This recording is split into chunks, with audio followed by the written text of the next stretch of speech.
Welcome to the city in the forest, where the Intense League takes center stage on Saturday night. Week 5 is getting ready to wrap up, but not before the Inferno take on the Outriders in a huge rematch from a few weeks ago.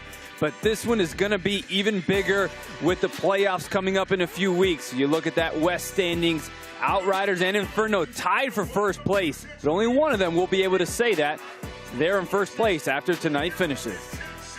Hello everyone, I'm Jay Wire-Bonet alongside Maria Mateus. We're back at it again to watch these players play, but in a very different format that fans are still getting used to. Extremely different, extremely more fun and exciting. This is what Intense is about. We only have one serve here, so if you miss it, you move on to the next point. If you hit a clean winner, you get 2 points. My favorite thing to see is how coaches have used substitutions as we get further in this season, as well as timeouts. There are always 5 timeouts allowed. Well, and the scoring system was what made their last matchup so much fun. With the clock running down, coming all the way down to that very final point, the Inferno were down 2 that needed a clean winner to get those 2 points, but it dragged on too long. But thanks to the intelligence of Sofia Cabezas Maria, they were able to pull that one off. It was absolute insanity, and even us in the booth just could not believe what happened. But Cabezas has had a plus 57 cumulative over the season. But someone else who's been playing very well is Joao Ciolin, her teammate, and he's plus 8. He's been doing way, way better compared to the start of the season. The way he just got wheels and his acceleration and the way he can move around the court and find a way to step in and look for those 2-pointers makes him a very, very dangerous person in this MVP race. As well as Blue Baker, he had a very rough start to the season, JY. We all saw it, but you know what? He had his best arc last Wednesday with plus 5 for his team. Definitely the standout performer. And I'm looking at him just using his very aggressive strokes to find his way in like we see there and just trust himself just a little bit more. We believe in Blondie. He needs to believe in himself too. And you can't forget about Jamie Connor and Uswaric are not on that team, so it's going to be a lot of fun. When we come back, we'll find out. The Inferno will stay red hot, or the Outriders are going to take him down.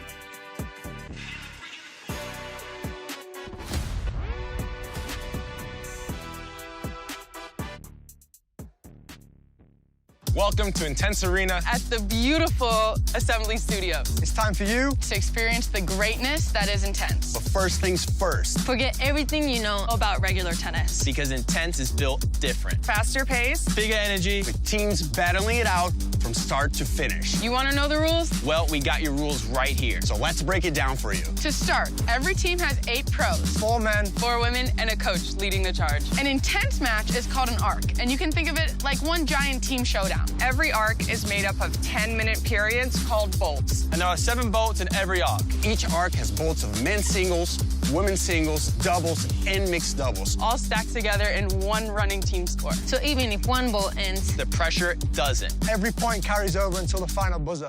Now for the serving rules. That's where things get wild. 1 toss, 1 serve, miss it, and the point's gone. There's also a 14-second shot clock between points, and play is at the server's pace. So turn your back, you might get burned. No waiting around, no resetting the vibe, and yes, we do play less. The only thing that can slow the pace down are the timeouts. And there are rolling substitutions, so if a player needs to catch their breath, or if a coach wants to change up the strategy, there are substitutions. Scoring is simple. You win a rally, that's 1 point. Blast the clean winner, that's 2 points. the scores from every bolt are added up along the way. And the team with the highest score at the end of the last bolt wins the arc and the cash. And now the most important part of Intense, you, the super loud fans. You will never get shushed. First of all, that's rude. That's rude. That's rude. Second of all, we want you to act like actual sports fans. And we want all the volume when it comes to supporting your favorite team, like Ridge. The Outriders. Like the altitude. Like the smash. Like the rips. Fortune. Freeze. Inferno. Sting. Like Team Rise. Or if you want to cheer against your rivals, We're here for it. Bring it on. So now you know the Intense rules. But the only way to experience Intense is to see it in action. So let's get this arc started. Welcome back to Atlanta, Georgia. We are inside Stage 5. Intense Arena is filling up as our teams are getting ready to go at it tonight. Let's take a look at our center line athletic lineups, starting with the Inferno.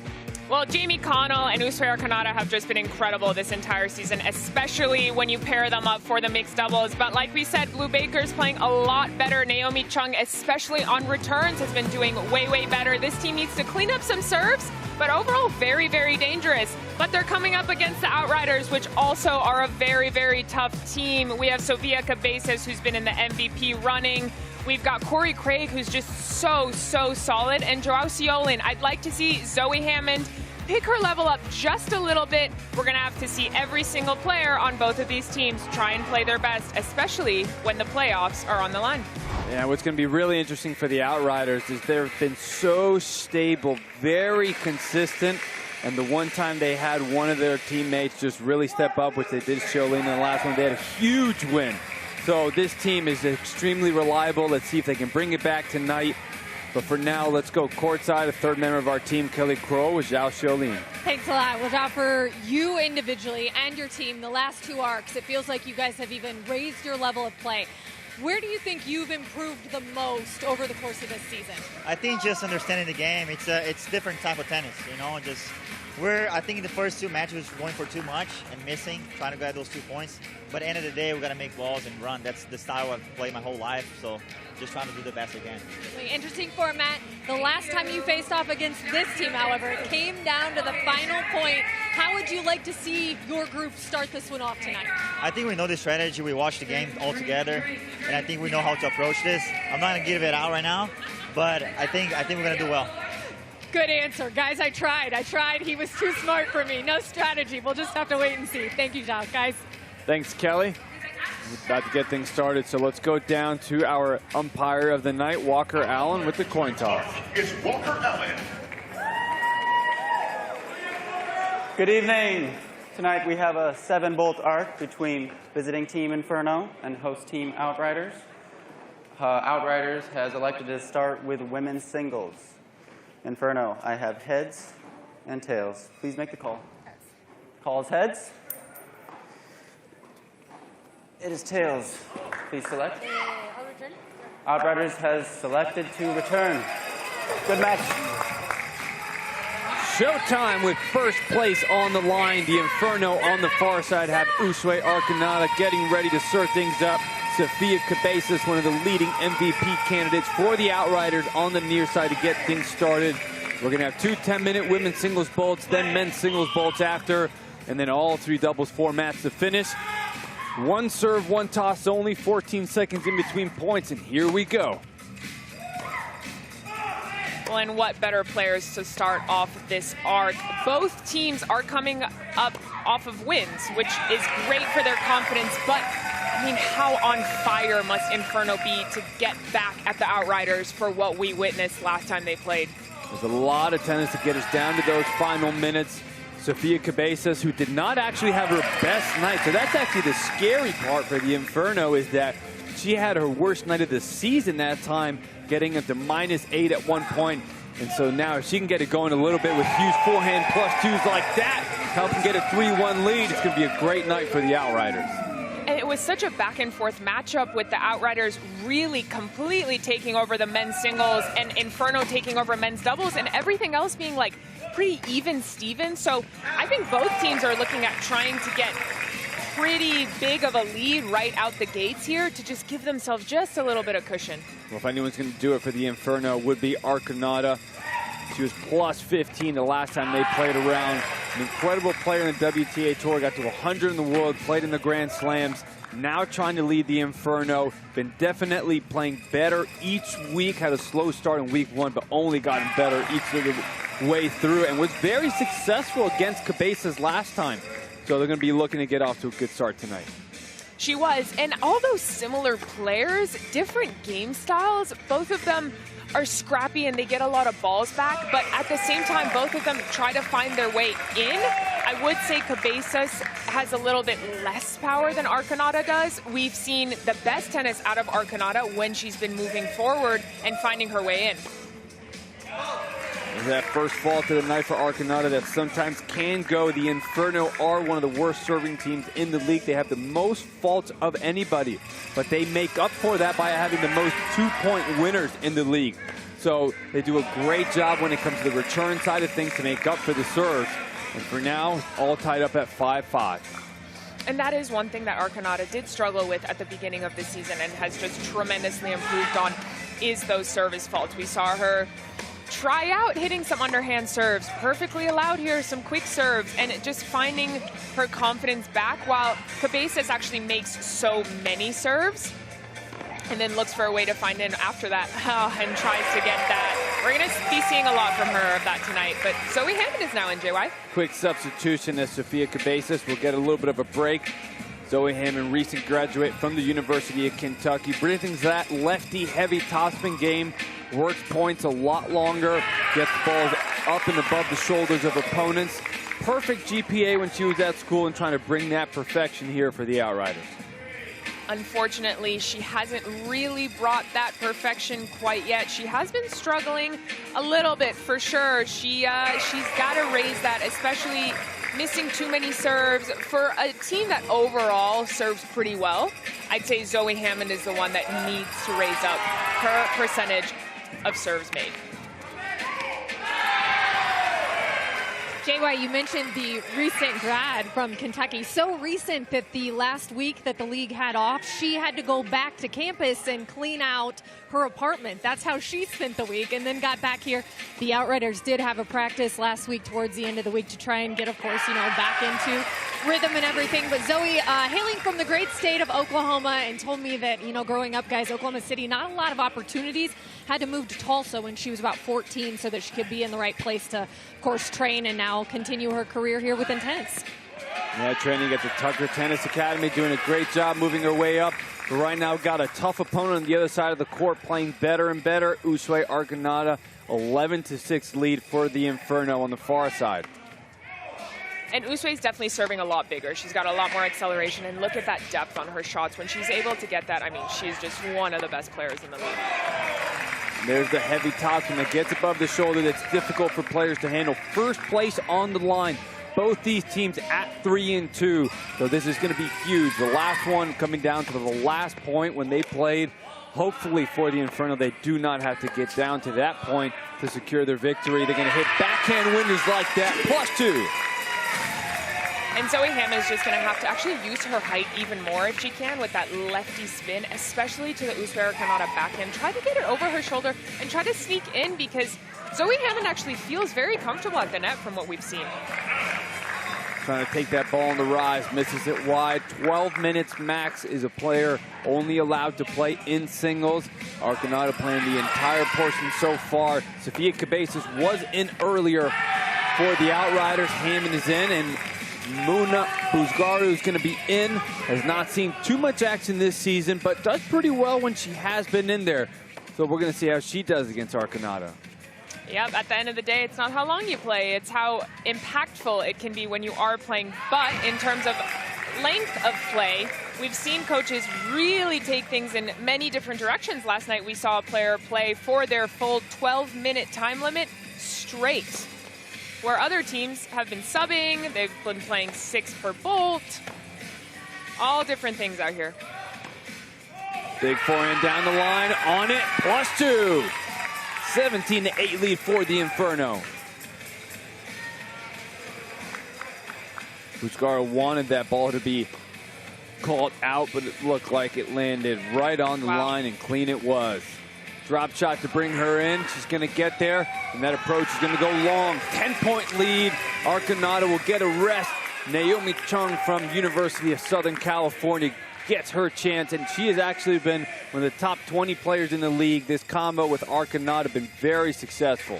Sure has, and she's been extremely dominant, especially when returning. We see her having some trouble on those serves for sure. She does still have a high percentage of serves missed, unfortunately. That is definitely something she will want to clean up. This team just makes way too many service faults, and so I hope within this break in the season that we had last week that they've worked on those quite a bit. Buzgaru hailing from Tunisia, one of the best players that have come out of Tunisia, playing in international competitions for the Mediterranean Games, Billie Jean King Cup. So she knows how to perform in the pressure of the lights in team competition, hanging in there right now, even though her team is down 8. Good body serve. Chung handled that well. Sliding to the left, going to try to hit that aggressive forehand. Good defense by Buzgaru. Going to miss that one wide. Solid play by Chung.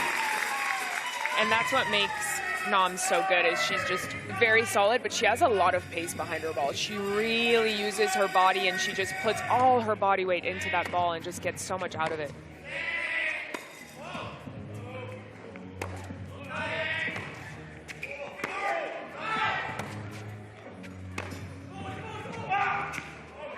Good defense to throw it all up. Swing and volley opportunity. Just got caught with a continental grip. I think she had more time than she thought.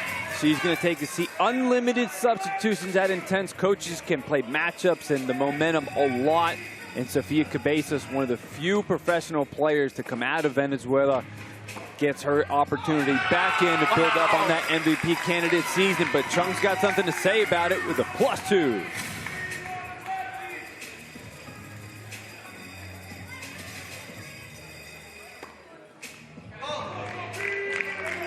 Chung's second of the night, averages 30% fault rate when she serves. If she cleans that up, that's when she plays her best tennis, but she gives up a lot of free points, and you see that's why they're one of the best returning teams in the league.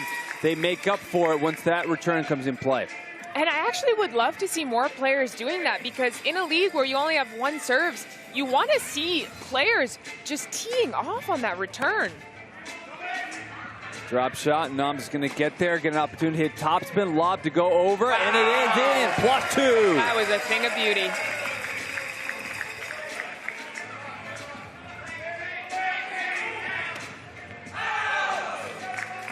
Just wide, gives a point right back. Under a minute left before we have another 10-minute women's singles session.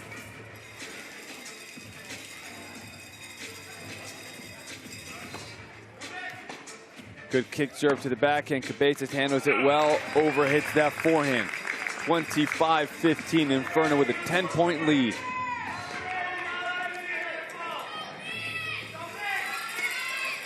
I think you want Cabezas out there until her max time, just because she is definitely the most solid player on that team, and I think she's able to solve problems better than anyone probably on that team. And Cabezas still has not been able to figure out how to play against this Inferno team. The last 2 times that they played, the Inferno took both women's singles, both underhand serve by Chung. They're up by 12. The clock's going to run out here. They're going to take that lead into the break. Very solid play from the combination of Chung and Arcanada. Outriders going to have to figure something out. When we come back, we're going to have our second women's singles bowl.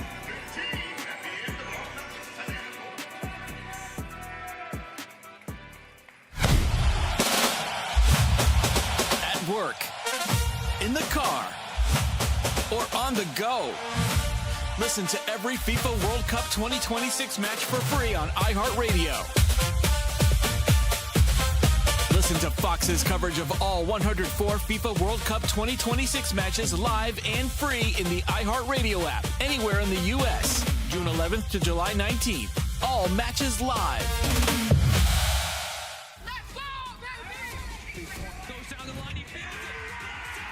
Intense is team tennis that's faster, louder, and with real cash on the line. Your partner can't make serve. Watch the most relentless tennis league. You know, shaky mustachio man. On the planet, live. Argonaut approaches. Ciolina is ready as well. +2. This was incredible. Intense. Tennis turned up.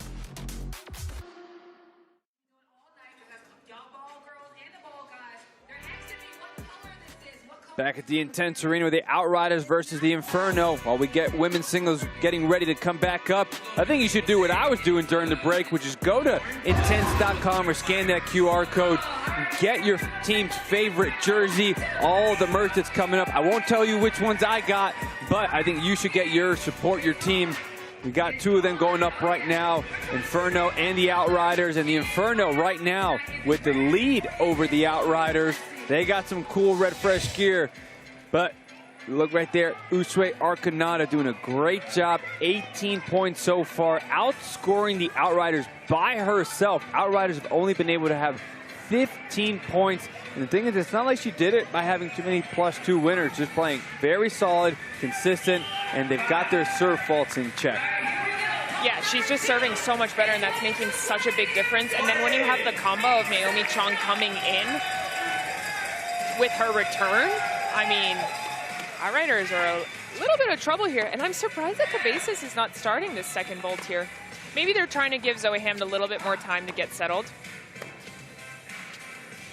Zoe Hammond catches that backhand late a lot. Have you noticed that, JY? Yes.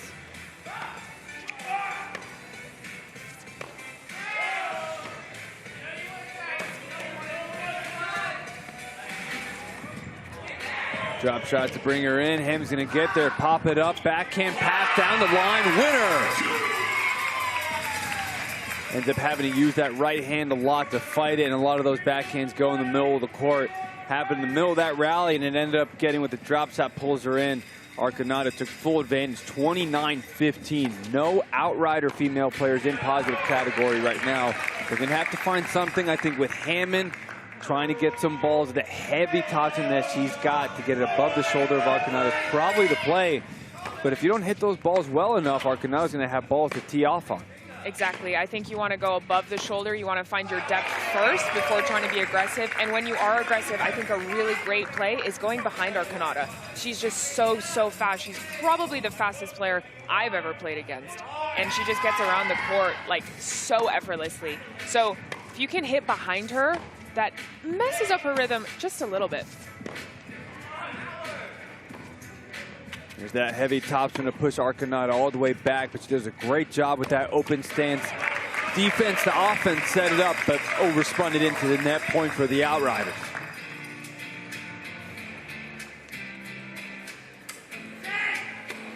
First place on the line tonight. Both of these teams tied at 3-2 in the West Conference. Their rematch from a few weeks ago where it came down to the last point. What a difference it's made in the standings. The Inferno could have been 4-1 and clear first place, but instead they are battling for it as they are tied. Arconada gets a short ball to come in, approach inside in, +1. And that buzzer beater just raised so many emotions. If you're just tuning in now, it was the most insane finish that we have had this season, at least in my opinion, JY, with Cabezas just knowing that she didn't want to give up a two-pointer and just absolutely hitting the ball straight into the crowd, knowing that they've already won by 1 point. The strategy and the way that she used the beauty of the intense format to get that win, it was just so cool. Arconada steps inside the baseline. Great job. Hammond was on offense, but never took that final step forward. And then from neutral, she lost it. And now the Outriders going to call a timeout as they're down by 14, which gives us the opportunity to go back and look at that final point that we've been talking about, one of the most incredible moments at Intense. About 20 seconds remaining. We're on that clock. Inferno thought they had more points to play, but they extended for so long. Down 2, and the intelligence of Cabezas in the middle of the rally to just get rid of that ball, only give up 1 point instead of 2. Just an emotional play, especially considering the pressure to be that clear-minded when so many people in this format are still learning it. Incredible moment for Cabezas. And something we were saying after is too, like, I never would have thought of that. Like, I was just in absolute shock because I was like, to be able to pay attention to the point and try not to lose a point, but then also to know to purposefully lose the point, like, it was just like, it was world class from her. But I'm sure that makes, you know, the Inferno itch even more to get them back by probably a lot of points. Well, they're going to need some world-class tennis to come back because right now they are down by 13. Inferno and Arconada and Chong have been doing a great job. Arconada accounting for 23 of these 32 points so far. Still got a few more minutes left before she gets to that 12-minute max singles mark, though. It's surprising tonight that Zoe Hammond has actually played longer than Cabezas. But we've seen Cabezas have an incredible season, except for when they played Inferno. And I wonder if it's just a matchup thing where she's just not very comfortable playing Arconada. 6.5 minutes remaining before we get to the men's singles bolts. Heavy topspin forehand pushes her all the way back. Heyman tries to run around, keeps it deep, but Arconada not giving up any ground. Heyman seems to be doing pretty good in setting up offensive opportunities, but she's not hitting that extra gear, so Arconada just able to just keep moving around and stay in the point. Lost a little bit of patience there. Tough to hit a high backhand volley. Inferno still up by 12. I actually like that play. I think it kind of was a bailout, but if well executed, that would have been a great play. I mean, look at that return, though, and the way that she's just putting all her body weight in that. Zoe Hammond just needs to swing much earlier on that backhand. She's just, every time she catches a backhand late, she should have a ding, ding, ding in her brain of like, I just need to even exaggerate, just swing early. And you probably stop aiming down the line as well. Catching it late, just go across, so at least if you miss hit it, it goes down the middle. Sofia Cabezas back in. 5.5 minutes remaining. Arconada just keeping it going from corner to corner. If anybody can neutralize, it's going to be Cabezas. Uses that slice back neutral in the rally. Standing her ground. Too good by Arconada. Naomi Chung back in. It looked like Arconada actually had a minute and 10 seconds left. 12 seconds, actually. So I wonder if maybe just in case they need her, she'll come back at the very end. But Nams has actually had a great performance tonight as well. Great return by Cabezas on the back line. Chung neutralizes, throwing it up high. Even higher now by Cabezas. Chung confused, overthought, going forward, move back. Now Cabezas inside. Drop shot to bring her in. Approach down the line. +2 Inferno. And an extremely quiet team Outriders there on the side. And as we get further and further to, you know, playoffs on the line and standings on the line, you want to see the teams just going nuts no matter what. Even if you're down by 16 points that they are right now, like you gotta be up because you're translating so much energy to the player on the court. Cabezas and the Outriders on the near side. Chung on the far side for the Inferno. Backhand return the net. They still maintain a 14-point lead. 4 minutes left before we get to men's singles.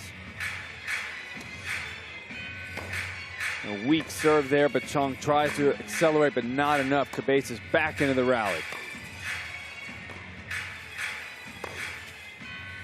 Good forehand, but that open stance keeps her in it. Even bigger forehand this time. Steps inside, backhand down the line. Cabezas just reading each ball so well. Her instincts on where to position makes Chung overhit, unforced error. And the thing about Chung is she will overhit, but you need to get her there. And Sofia Cabezas is the perfect person to do that because she uses pace so well. But when Chung is returning like that, and we've seen her doing that a lot, I'd like to see Cabezas actually throw in a sliced tee sometimes on that serve. Keep Nams a little honest because she always goes for that inside-in forehand return.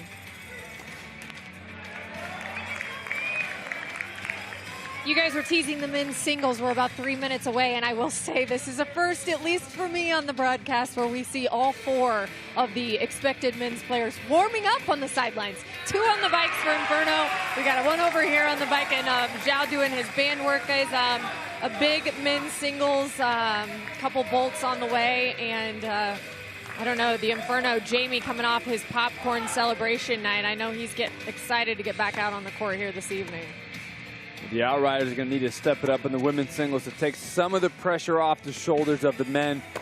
High lob by Cabezas. Great defense. Chung keeps her pinned back, though. Finally, Cabezas gets a little bit of ground. But Chung doing a great job playing some great tennis tonight. +1 again. Great tennis by her. This is the place that Inferno wants to be in, though, before getting into that men's singles, because they were just so dominated by the Outriders last time they played in that men's singles, with Joao Solim just playing so well. So I also am very curious to see how they change that tactic for the men's singles and how they use the substitutions to change rhythm as much as they can. Great move by Cabezas. I think she just overthought that. Tough to hit that inside-out volley when you're moving in the opposite direction. Usually you want to take that volley in the direction your body is moving. Got tricky. Point Inferno, 2 in a row. 43-25, under 2 minutes remaining. Frances Altic is going to jump in now and get some of the action. Frances Altic has had basically 0 playing time this season. She has not played nearly enough. But we'll see if she can carry out this momentum here for the Inferno. Backhand down. Lob goes long. And I think a very interesting play is for Cabezas to be out. Yeah. You know, you put a cold player. Now, Hammond had played a little bit, but why not keep Cabezas in, who's at least warming up, playing a lot of tennis against a cold Altic. Hammond's shoulder now has to warm up. Very interesting to make that decision when you're down. Well, Cabezas looked extremely frustrated. You saw her hit that ball into the crowd, and just now she's just sitting pretty deflated. And it's one thing where she just needs to get up and just be there for her team. But I think she just, maybe her expectations were pretty high from how she started the season, and then now she's not quite there. But hey, you got to get up every point. I mean, what a point there from Frances Altic. So scrappy. Good defense to set up the passing shot. They are up by 20, under 40 seconds remaining. Cabezas just sitting there. Definitely a little deflated, probably a little bit tired too.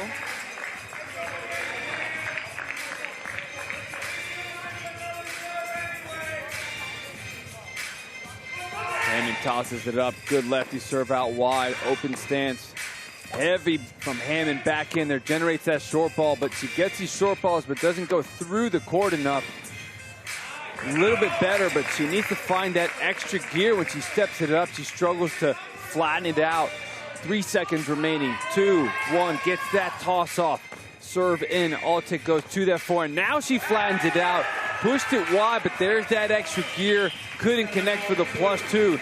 And Maria, the Inferno and the Outriders, going a little bit in the direction of the Inferno.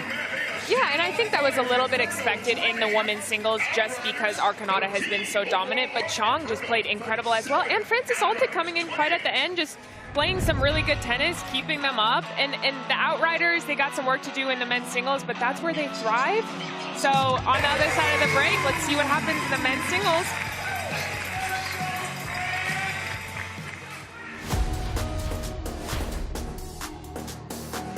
I don't feel like an underdog at all. An underdog, ooh. Maybe I would say dark horse. Yeah, I've always considered myself one. No, I'm not an underdog. I've been doing this for too long. I feel like a favorite for myself coming into this, and also just my teammates. If we do our jobs and we just compete and play for each other, we're the favorites here. People think that because I'm smaller than everyone else, but no. When I step on the court, I try to be confident and think that I'm going to win. I like to go low-key about my business. An underdog? Well, I mean, I would kind of say I would be like the Tom Brady of the league. You know, I got drafted 4th, and, you know, there's probably no big expectations of me, but when I'm out on court, I always give my best and willing to put on a show. I haven't competed in over a year, so maybe nobody's really seen me play in a while. But I never consider myself an underdog. When I step on the court, I feel like I can compete against anyone. I prefer not to be seen. You know, just being in the shadow, working my ass off, and then just going out there and showing what I practice for.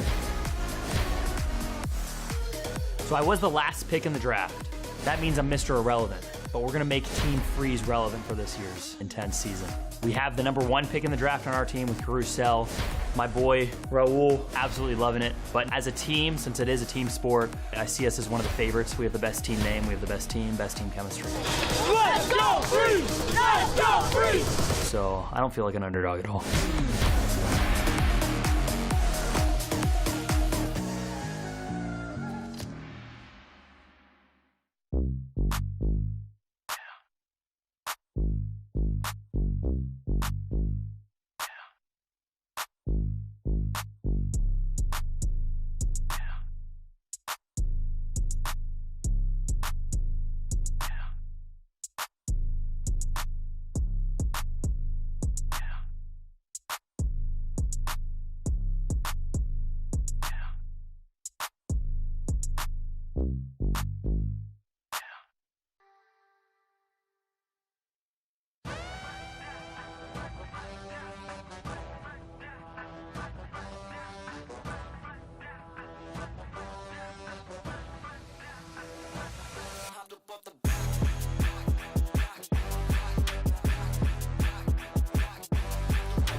Intense is brought to you by iHeartRadio, the official partner of Intense.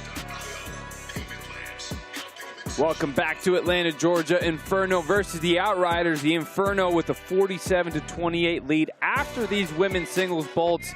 And even though we got playoff standings on the line, we also got an MVP race that was on the line. Two of the top females leading were in that women's singles bolt, and we do a combination of an overall point system, the singles, doubles, so that combination of how you do in your performance from week to week adds in to your MVP race. Big shout out to Shannon and the stats team and Mark. They've been putting all this together with this new format that they're trying to figure out what the best MVP race calculation goes. And you see Sofia Cabezas second behind Aliona Bosso, who had a great performance last night. But not on this graphic, but who might be after tonight is Uswe Arconado, who's fourth. So right behind Carson there. She is really putting herself up there, because from week to week, she has just done a better job. Maria, you see there 26 points by her tonight. And I'm sure that just drives her. She's someone who's just so competitive, and I'm sure she wants to be the leader of every stat and every MVP race. So, you know, knowing her, I'm sure that could be on her mind a little bit, where she just wants to be better. And that's why she is as good as she is. Yeah, we've seen a couple players that have had some terrible starts in the season, but they just haven't been able to get over it and find that good tennis. And Uswe had a really tough opening night, but just a testament to the type of player and committed athlete that she is. She has put herself in the MVP race, and after tonight, I mean, she has a good argument to say she's one of the best. Now we get to men's singles, though. On the far side, Jamie Connellan for the Inferno. Jiao Xiaolin, who had an incredible performance before the break, he comes in for the Outriders. 2 10-minute men's singles bolts, and then all 3 doubles formats to finish. Connell to serve. And Connell, an outstanding player, though it is surprising that Blue Baker is not in, even though he's had a tricky start to the season. He played very well last arc, and he is their #1 pick, so a little bit surprising. But he is on the bike, getting warmed up. I'm sure we're going to see some action from him very soon. The Inferno with a 47-29 lead. Connell's definitely been the more reliable from week to week, so they know the highs that Baker can produce, but they know at least the floor that Connell can provide. And when you have a big lead like this, you want to at least try to maintain it. And so with Baker, you just don't know. He might give up a lot of points, and they can't take that risk. He's got a 30% fault rate, and so a lot of free points at times. He's getting better, but Connell's been there every week. He sure has. And my favorite thing about Connell is the way that he's just working, and he just plays every single point, and that movement. I also just love the flick of the wrist volleys that he has. You don't really see that often, but they're just so unbelievably effective. And the way that he just can get up there so quickly. Look at him sneak in and just flick. And that's a clear adjustment for early in the season, where a lot of times Connell can be hesitant going forward. Would do a great job setting up points, but just stay back there forever and miss a lot of these volley opportunities. Early on, clear commitment to moving forward as he has his team up by 20.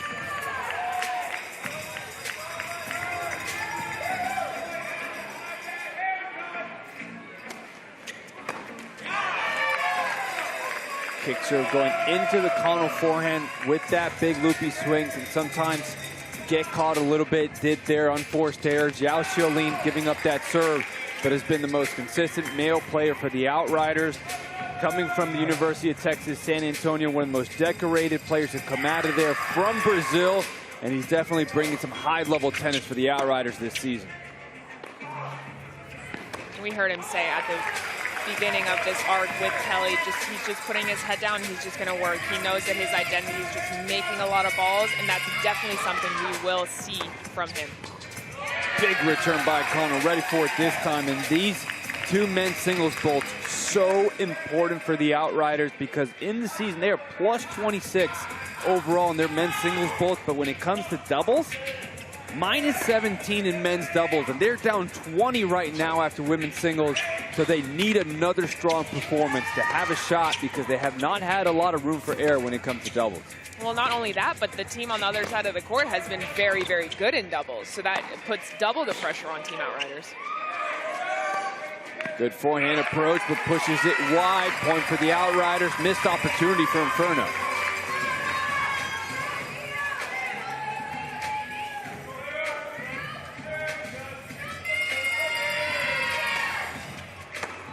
Xiaolin going right at that forehand. Clear strategy over and over, attacking that big loop. So much action on this court with the way the court takes spins and really makes that ball jump. And he's got a big loose wrist on that serve, and so he's trying to go after that Connell forehand. You see once again really trying to target that side. Connell loves to take that backhand on the rise and attack, so he's trying to stay away from it.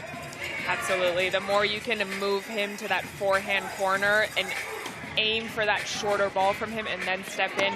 Although Ciolin plays pretty far back, he can move in quite well. I actually think he let that ball get a little too high over his shoulders. If he can take that earlier and sneak in, that's where he's going to be really efficient.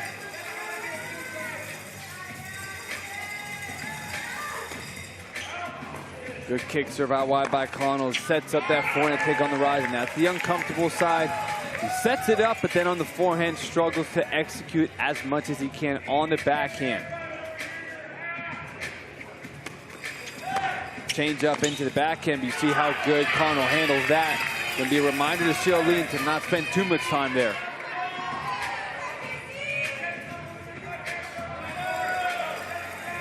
Outriders are not a very two-point heavy team, but I would say right now they need to be. They actually need to be a little bit more aggressive and actually looking for those some more, because especially playing someone like Jamie Connell, who actually has had so many two-pointers and so much success with that.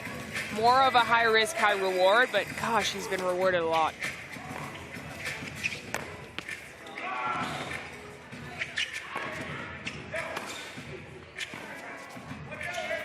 Short ball by Ciolin, inside out. There's that +2. But the important part, we saw this last night, Maria. We saw two teams come back from 20-point deficits to make it a ball game. So I think the Outriders, if they looked at that, they know that they can play some steady tennis. There's a long time to get there. So as much as you need those +2s, you can't force them. And so they have the time. Just be a little bit patient. If they play as well as they normally have, they're going to be just fine. But Corey Craig is going to come in. Florida State against Florida State. Both of them alumni and graduates from there. Little lefty matchup. Both of them are going to feel very uncomfortable. Yeah, Corey Craig actually is more loopy, I would say, of a hitter than Jamie Connell. Just moves around the court so well.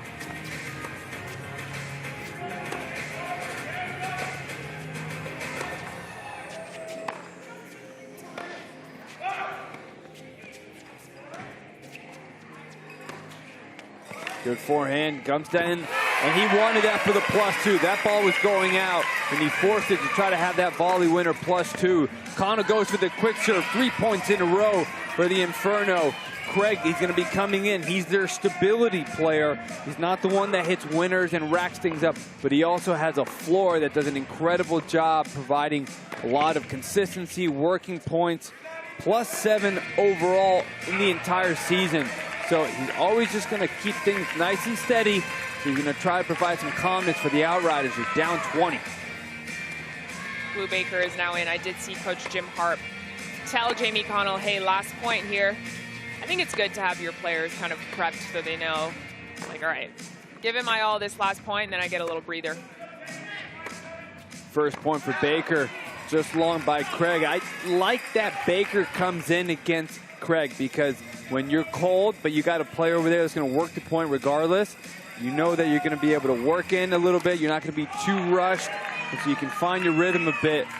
Fortunately on that serve, he's got that 30% fault rate. He had a tendency to just go for too much.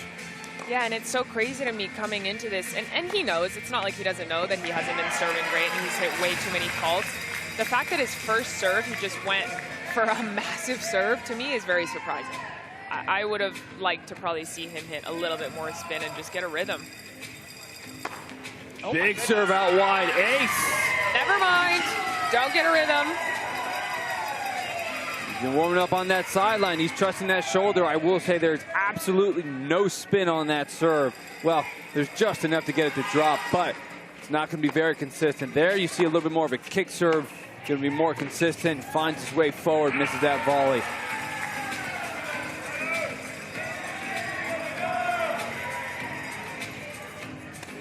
Big reaction. He's been wanting those serves to come in. He's been struggling, getting better. Last week was a better start for him. See if he can build on it.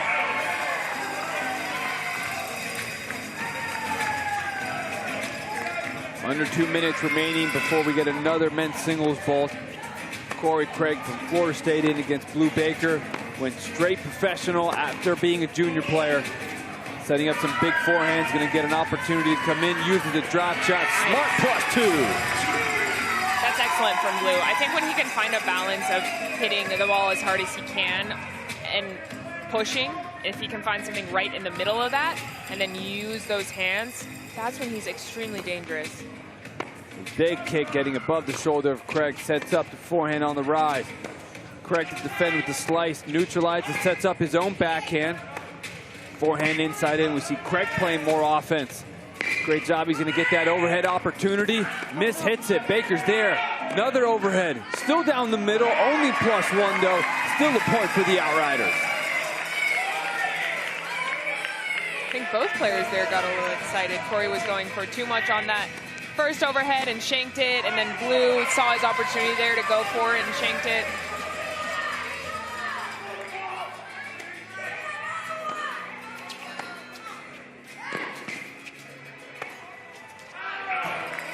Saw the line, saw the opening, couldn't execute. Point for the Inferno, up by 22. First place on the line, both these teams 3-2. 30 seconds remaining before a short break. Big serve there, serve and volley. Couldn't touch that over the net. Interesting. Final 20 seconds to get a cold Ciolin in. Interesting play by Connell. Little warm-up, I guess, for coming back out. That's a tough spot for Ciolin to come in there. Craig was doing just fine, and Baker's gonna say, I'll take that point, thank you very much. 22-point lead, Marie, as we get a short break before another men's singles bowl. Better from Baker, not bad from Corey Craig. I actually think he's very, very solid and he can push the Inferno players. But the combo of Jamie and Blue, they were very aggressive, not too many mistakes. I like that combo. I'm curious to see who's going to start. I'm sure both of them will play. We'll see when we come back. Time for you to experience the greatness that is Intense. You want to know the rules? Well, we got your rules right here. Every team has 8 pros. 4 men, 4 women, and a coach leading the charge. An Intense match is called an arc. Every arc is made up of 10-minute periods called bolts. And there are 7 bolts in every arc. Each arc has bolts of men's singles, women's singles, doubles, and mixed doubles. Now for the serving rules. 1 toss, 1 serve, miss it, and the point's gone. There's also a 14-second shot clock between points. And yes, we do play lets. The only thing that can slow the pace down are the timeouts. And there are rolling substitutions. Scoring is simple. You win a rally, that's 1 point. Last the clean winner, that's 2 points. The scores from every bolt are added up along the way. And the team with the highest score at the end of the last bolt wins the arc and the cash. And now the most important part of Intense, the super loud fans. They want all the volume when it comes to supporting your favorite team. So now you know the Intense rules. So let's get this arc started.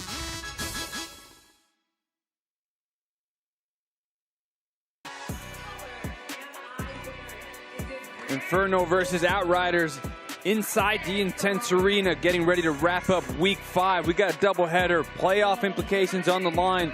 Outriders and Inferno tied in first place, 3-2.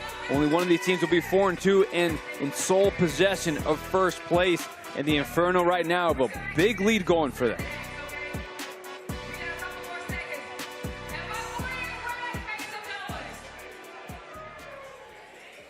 Well, we're getting ready to see the second men's singles bolt here underway, but during the break, I have some tea for you guys. It's a big, of course, World Cup game right now going on between England and Norway, and well, we got a couple Englishmen over here on the Inferno who are hoping for a couple of big wins tonight. You can see Ryan Gaskin kind of working his way back to the bench here and there in between points. They may or may not, JY, have the game going on a cell phone over here, but they're just hoping it pumps them up on the court, too. But during the break, yeah, England finally scored to tie things up, and those two went nuts. Blue Baker, that is, and Ryan Gaskin.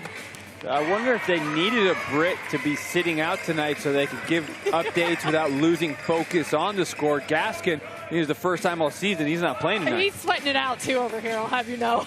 Probably for both the arc and the match. Maybe that's why he isn't playing. He's like, Coach, I won't be able to pay attention. Like, my team is Won't playing. be able to focus. Yeah, I gotta watch. I wonder if they're gonna use timeouts actually for that reason, just to check on the team. Well, they're up 69-46, so the problem for Gaskin is him sitting out has his team looking really good. Xiaolin is not looking great. Backhand tried to force it down the line. They're down 70-46. They need to pick it up.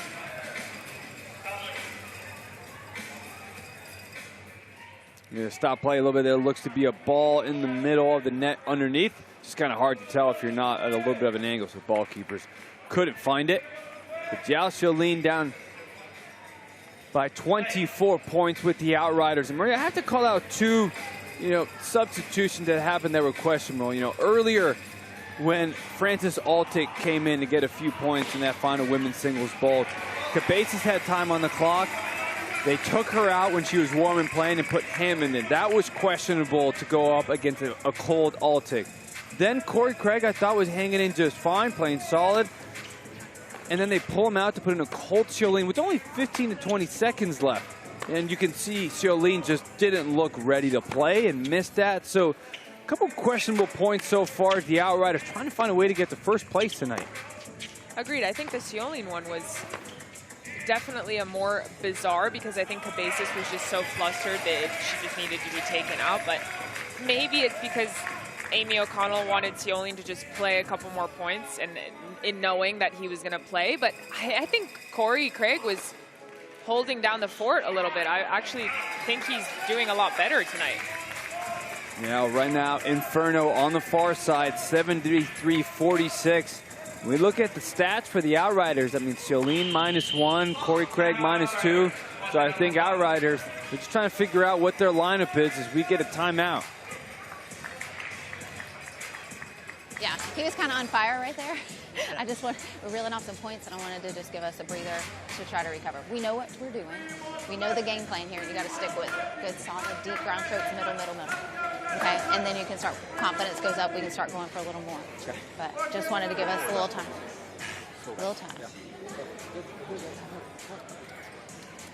Good, so we got this, let's do it. If you come to a long point and you want to put me in. I'll tell you. Yeah. You're checked in. You're checked in. I haven't enough aces yet, I want to hit some aces. You still got...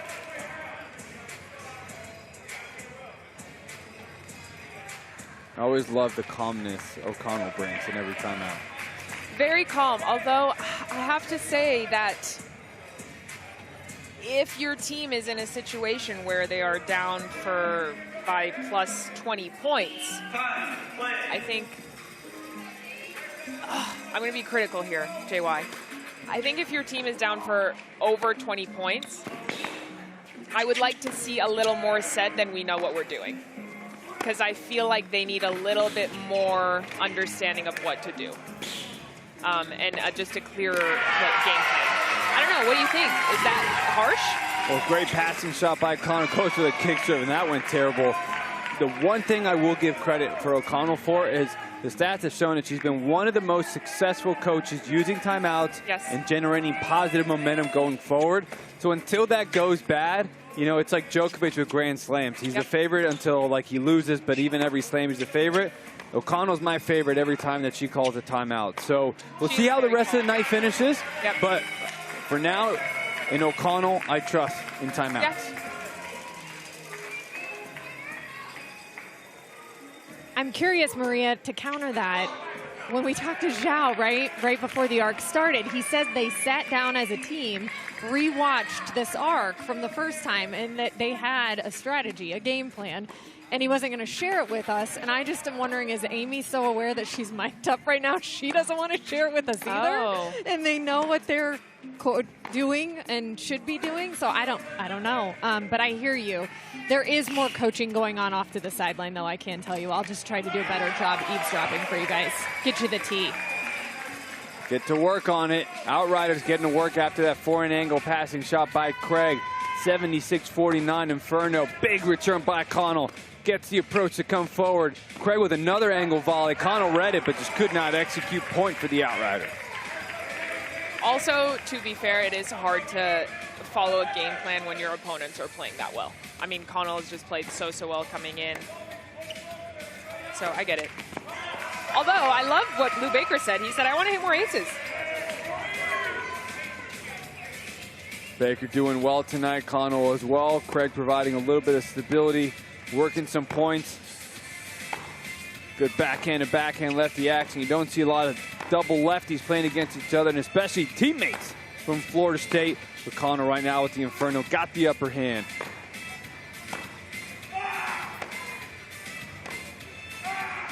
This is a classic Corey Craig type point. Moving, solid, forcing you to play some great offense, but he gets to every ball. Makes you hit another one, then another one. Wow. Craig's gonna be frustrated. Those are the points he is used to winning, and gives it up with that backhand unforced error. And Blue Baker now is back in. And it looks like Jamie Connell was just absolutely winded by that one. Ooh. Goes for a big one right off the bat. Smart substitution to give Connell a breather. Still had 45 seconds before he hits that 12-minute max mark. Craig stays in there for the Outriders. First place on the line, got to pick it up. Good approach. There's the way to get things going.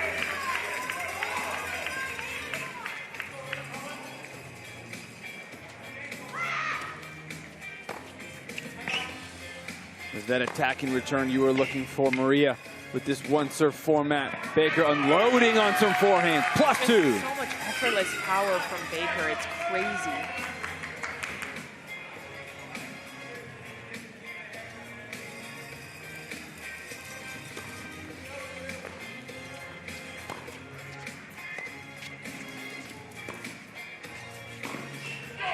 Forcing that ball down the line, did not want to give Baker that forehand inside-in opportunity.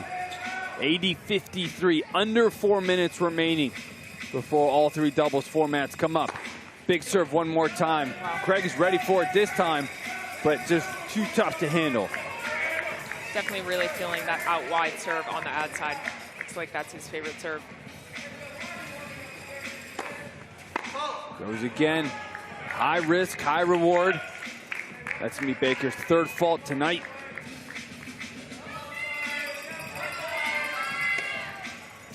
The change-up this time, and that's what you get when you run around some serves and attack with the forehand. You force the server to overthink.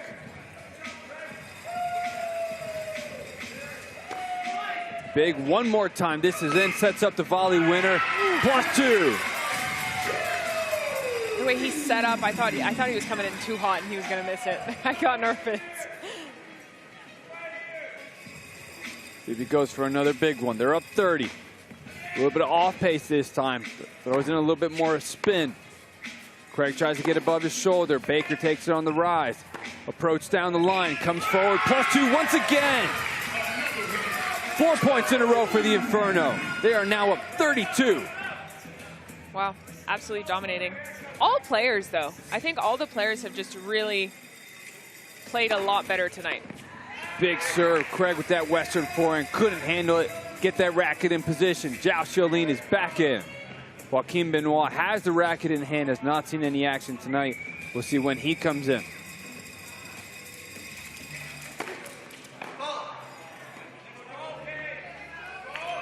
The lead they have and the +2s that Baker's racking up, he has the freedom to continue to go for that serve.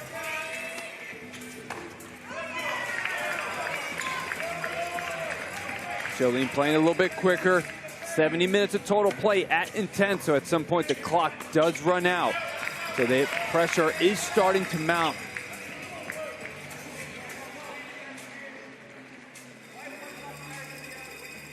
Looks like he's going to put a little bit more spin. Gets it in. Xiaolin, there's that deep center ball Connell was looking for. That inside out just does not have much on it, though.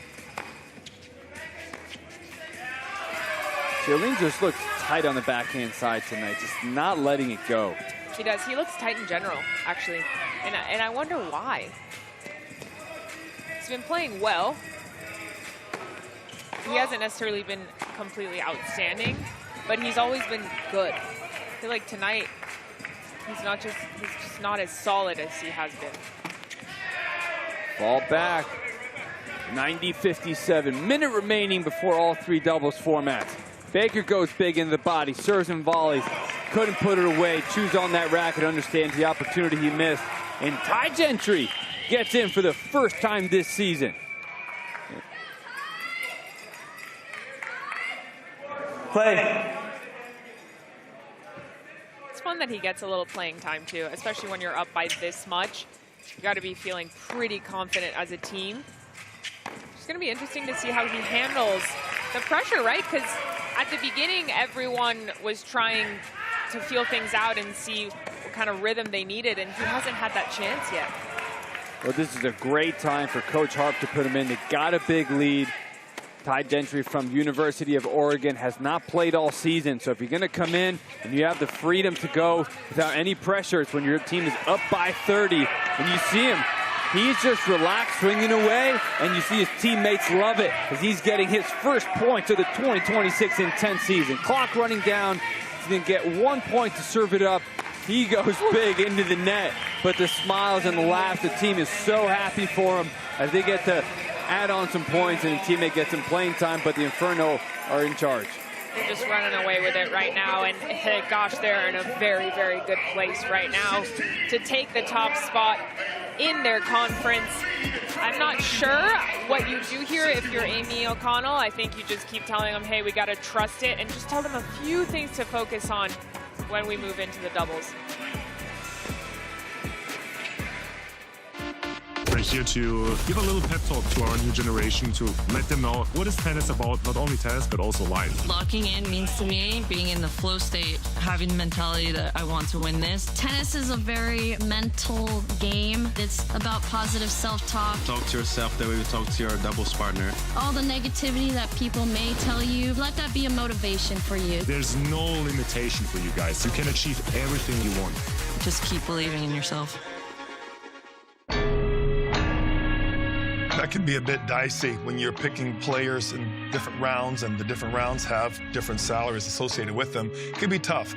What they've done so far in their tennis career is what has kind of earned them that draft pick.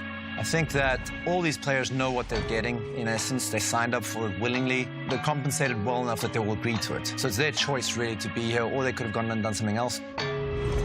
There's expectations. There's a contract. You're a professional. So just like with any contract you sign, I have expectations of you.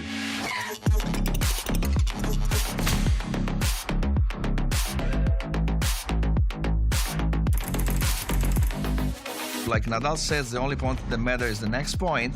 You have no time for BS. Just go to the next point. If you won the point, you forget and get ready for the next. If you lose the point, you forget and get to the next. My mindset's going to be the entire time we're winning the championship. I'm not going to be preaching that all the time to the players because I don't want to create this pressure cook environment. But for me, every day that I step on the court, I'm looking at the championship team. The 2025 Intense champions, Team Atlanta. We all want to win, right? This is the goal. So we all have to work towards that goal. You know, that's how I operate. I'm very like, you gotta want to be here, and if you don't. If you get picked in that first round, you're looking at a $40,000 salary. In that second round, you're gonna earn a base of $34,000, third round, $28,000, and the fourth round, you'll earn $14,000. But you also have to think about the $30,000 that you can get at the end of the season just from prize winnings. The purpose of the CEO is to develop the staff. So if you're a highly paid player, part of that role is going to be helping to develop younger players or players who need a little bit more out of their game. This is Pro Tennis Built Different. Intense. Tennis turned up.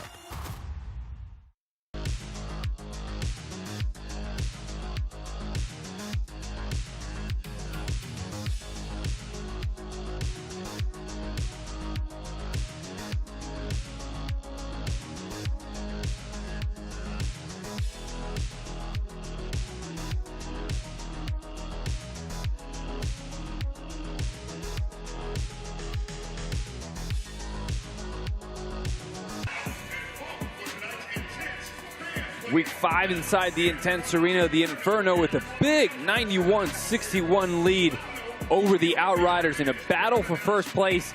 Inferno being led by Uswe Arcanada.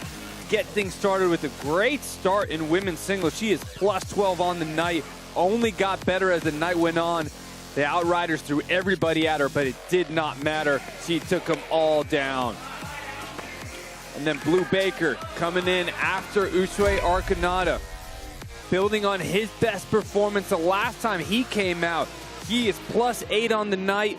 Some big serves, one of the few aces you'll see at the Intense season. He's building up some confidence as we have all 3 doubles. Let's go to Kelly Kroll, who caught up with Coach Jim Hart. Thanks a lot, Jay-Way. Coach Harp, so far, 2 great, well, really 4 great bolts when you consider women's singles, but coming off the men's singles right there, what did you like most? I love that Jamie just lights up when he gets to get out here and do what he does. Yeah, each player has a specific plan. We know what we're doing with each person who goes in. They have their style.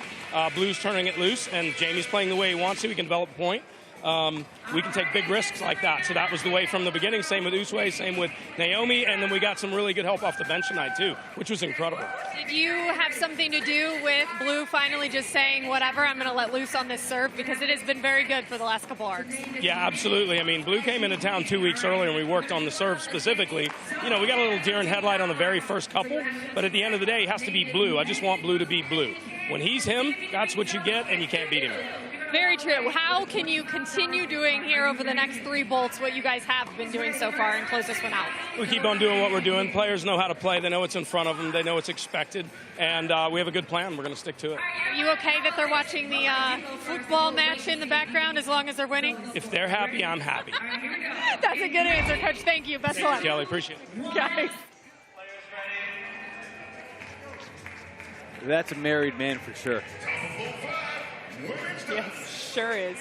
That's a happy coach, up 91-61, 30-point lead, getting in to win a women's doubles. And this has been the toughest part for the Outriders, trying to overcome the Outriders. Naomi Chung, Usue Arcanada, and on the far side, Zoe Hammond and Sophia Cabezas in on the near side. 10 minutes of women's doubles, men's doubles after, mixed doubles to finish, and we saw how effective Cabezas was with that lob the last time they played this team in doubles. I think that is Cabezas' probably strongest shot in the doubles. She can use that so well and just stay in those cross-court rallies. She sees the court extremely well.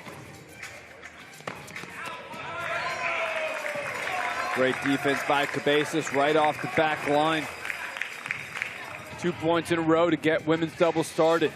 Hammond down in that hybrid I formation, signals back to Cabezas. Shifts right, Chung reads it well, finds a way forward. Hammond, great reflex, back at her, +2.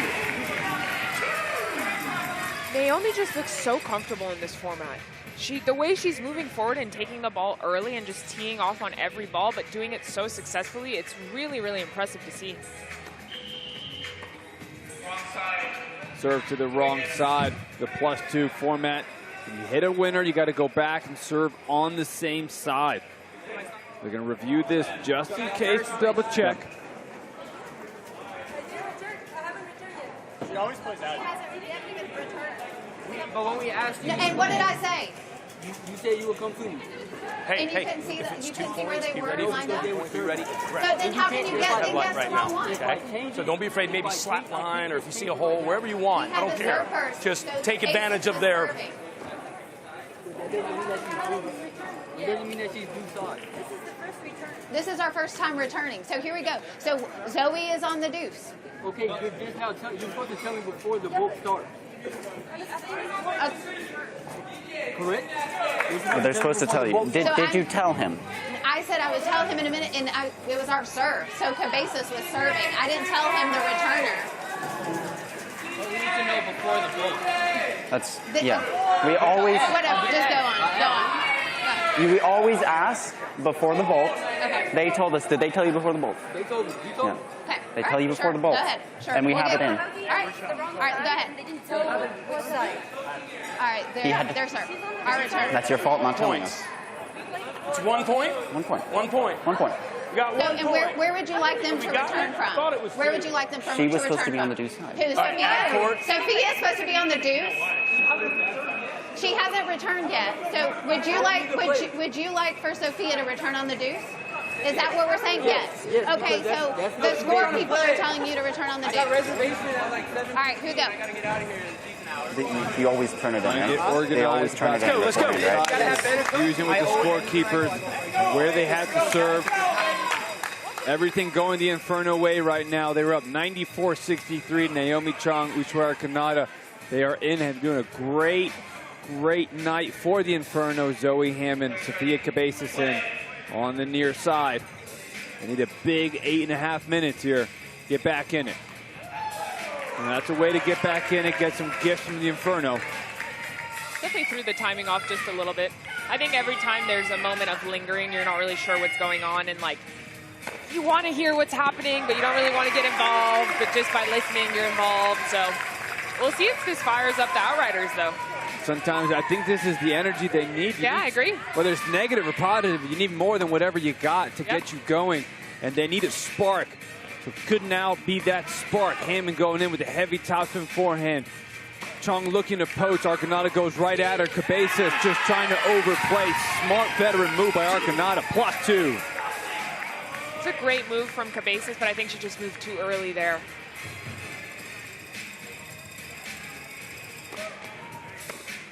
Great return by Hammond. Arcanata puts that into the net. Bounce back as Cabezas goes to serve. Hammond trying to draw up some energy, bouncing her feet at the net.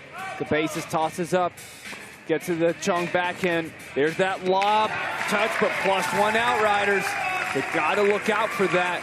She strategically used that consistently the last time they played. Yes, and she will continue using it. Every time they're both at the net, I'm sure the lob is gonna be coming. She's so accurate with it too, that fell right on the line. Hammond tried to poach, just missed it. Cabezas thought that Hammond's going to get there. Was not ready for that ball to come to her. 97-67. That entire Outriders bench right now, silent as could be.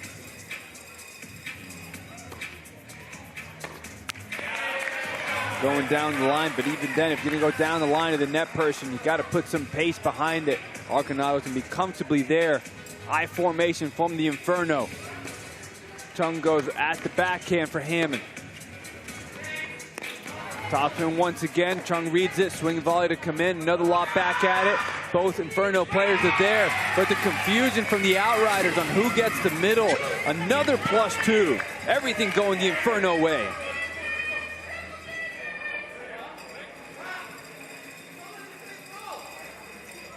Always protect the middle in doubles.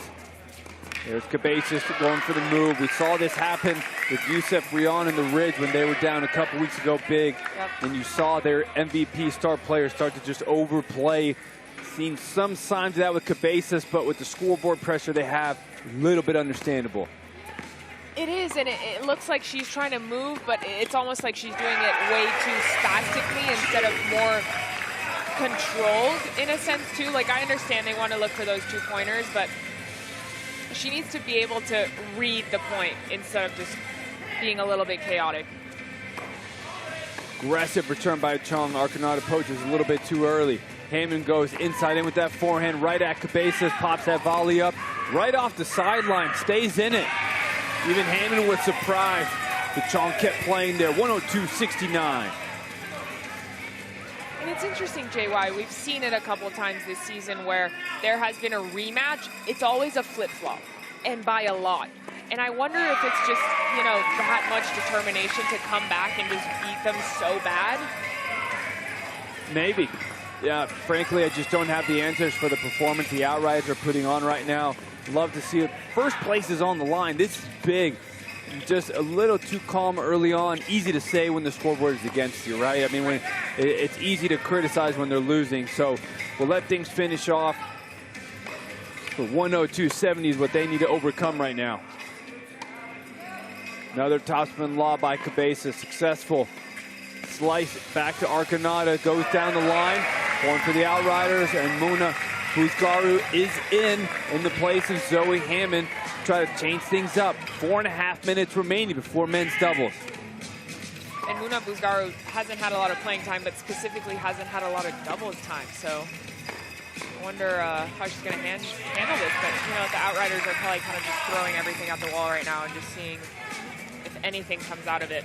And for Cabezas, it's risky to take those shots down the line. She doesn't have the power to overpower that net person, so hit it nicely, but Arconado was like, thank you very much. It's crazy to see how good of a night Inferno has had when they haven't even used a timeout yet. Each team gets 5 timeouts, but we haven't even talked about it too much because they haven't used much of it. And if you're the Inferno, why would you? Everything's going your way. Topspin lob to Cabezas. Slice angle overhead. Chung's going to get there. Goes for another one. That one as well might have been going out.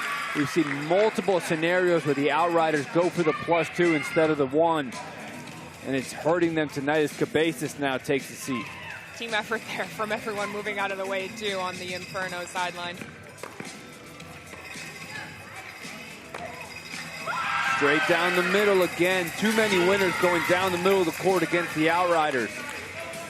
But you know what the best part is they're up by 36 points, yet Inferno is still so fired up and just so hungry. And that's just really cool to see. One a big thing for these teams as well is that total points scored and all of that is part of the tiebreaker in case there is a tie in the playoff standings. So you got to play all the way through. Arconado with the poach, plus. I wonder if it hit the back of her leg. I don't know. Which would have made it +1. So that's why I hesitated, looked over to Walker Allen for the call. And it gave him +2. So I guess it did not touch him. And down the line again. Big time playing by Chong.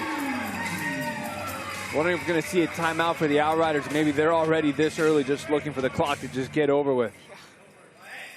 It's tough when you're down by this much. Again, 6 points in a row.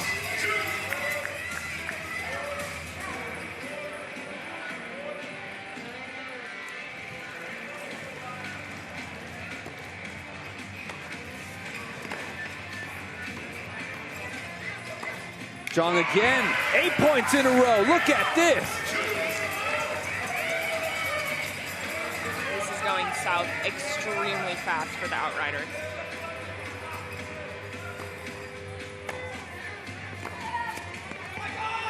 There's the poach. It was there, but off the bottom of the racket. 117.71, under 2 minutes remaining before we get to men's doubles.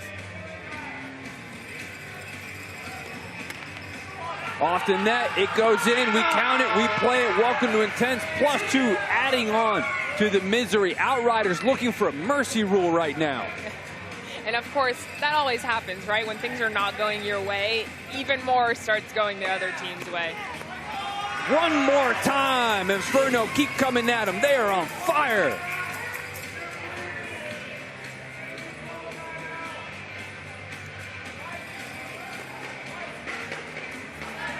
Coach Jim Harp just stealthy there, just not even having any sort of reaction. This is as good as it gets. Somebody checked the England score to see if they're getting another boost there. The way things are going for them. And unfortunately, no, Norway's up 2-1, so this might put a dagger in their night. Dang. 121.73 for the Inferno. Final 45 seconds. Lob opportunity. Arconado was actually ready for it this time. She moved back so fast it was too far. Ended up getting that overhead early. As we see Gaskin there. He's going to have to find a Kleenex box even though his team's going to win. They're down 2-1. He's not playing, but he's definitely sweating over there. Swinging volley. Arconado's going to come inside out volley. Oh, swing and a miss. Oh, she tried to get it. Did she touch it? She did not. +2 for the Outriders. That's one way to get things going. They're just going to review this just to be 100% certain they got that score right.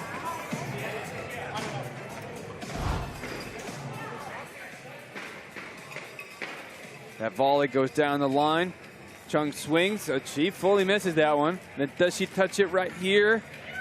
She does not. She gets an A for effort, though. She sure does. She got back there quick, too. So not what next, that point, this point. Yeah. 121, 176, that's when it was? 74, next pass point. Allen just making sure that they're getting this right. Looking at the replay system. Go backwards. You're going forward. You got to go backwards. Bro, this shit is so slow.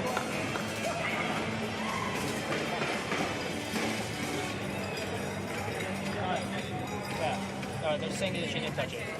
30 to 15 in this women's doubles. First place on the line. Both of these teams sitting at 3 and 2. What a big night it was a couple weeks ago. There is no Came down to the very last point. And yet, got to think about the Inferno, the way they've responded from that, really trying to learn from that heartbreaking loss. And they have really come out with big-time motivation tonight. And I'm sure that they were absolutely heartbroken by that one, as anyone would be. That did not go as planned for Usyk. Goes for a quick underhand serve as the clock was running out. 122-77. Look at that lead by them. What can the Outriders do to get this back, Mira? Goodness, when Inferno is playing that well, it's tough to even say. I mean, look at the way that they're moving forward and just working together, both of them looking for that call, and so happy, I mean, as they should be. But Outriders need to pick it up, do whatever they can, and let's see.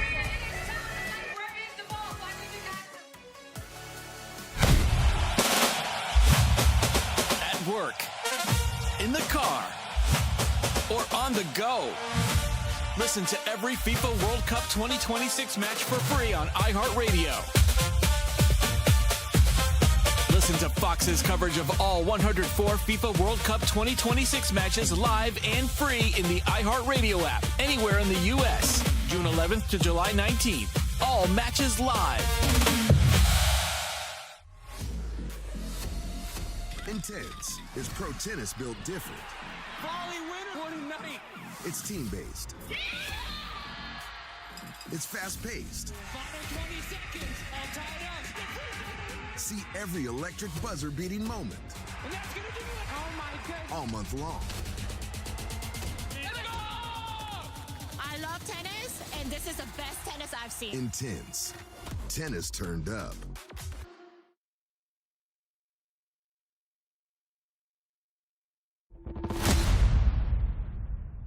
We're about to make a statement. All right, this is our night. Fortune favors the brave. We already know that the faults don't matter. What matters is those 2 pointers and being aggressive. You got to get on him quick. He retrieves forever, and the other guy's fast as hell. So we don't need to rally with him. We just bring the tie game. You're a genius, Noms. Let him sit on that. That forehand is what she doesn't prefer. She would rather hit a backhand all day long. You can go there occasionally, but I'd really rather, if you do, I'd rather it to be opening up that forehand side. Okay, that's not bad. We hung right there in there with them. I think we really try to beat up on that ag court side. We may have to create an opening and then go over there, but that's definitely where the weakness is. Let's see if we can see some fire from the guys, right? So close the gap. When you're starting out, remember, solid start to that bolt up the middle to cut off the angle, just like we talked about. And then I think his forehand is where I would go prefer, but up the middle. Middle, making a lot of balls to start out. Come on, let's go. Those are our iHeartRadio mic'd up moments as we hear how these coaches are managing their teams. One with a very positive outcome so far, and the other one just trying to find a way to stay in it, asking her men's doubles team to really step things up, close the gap right now. They're down 122-77. 10 minutes men's doubles, 10 minutes of mixed doubles to finish. Xiao Xiaolin is in to serve for the Outriders. Joaquin Benoit is at the net. And then on the other side of the court, you got the dangerous Jamie Connell, who's just been crushing returns all season alongside Blue Baker. And there's a big return, but Benoit's ready, and that's a +2, and that's a way to bring some energy. For every ball there was just insane. Big return, misses it long. 3 points in a row for the Outriders. And I think Jamie Connell actually, even with how well he played that singles bolt, the 2 singles bolts in return, he thrives in the doubles returning, which is crazy because there's 2 people on the court. You'd think it's harder to return, but he just absolutely tees off and a lot of the time just goes straight at the net guy. Connell to serve. Big kick out wide. Great return by Benoit. Xiaolin poaches. Couldn't do enough. Now Baker's turn, +1 for the Inferno. Baker's all over that net, and that makes him so good. The closer you can get into the net, especially in this format where you can get 2-pointers, the better. Great dipping forehand down low, and the good news continues for England as that goal was taken away from Norway. Still 1-1. Everything going the Inferno way, 125-80. Connell serves to the Benoit forehand, goes down into the net. They're playing 2 back on that serve, giving them some space. Baker, Connell have some tough returns to hit. Right at the middle, Baker's ready. Benoit going hard at it. Joaquin Benoit, he's going to be having an interesting watch party tonight from Argentina. Get to watch him after both arcs finish tonight. Well, Uswe Arconada, too. That's right. Uswe Arconada as well, born in Argentina. Maybe we'll see if they're going to be watching it together. Big Argentina fan.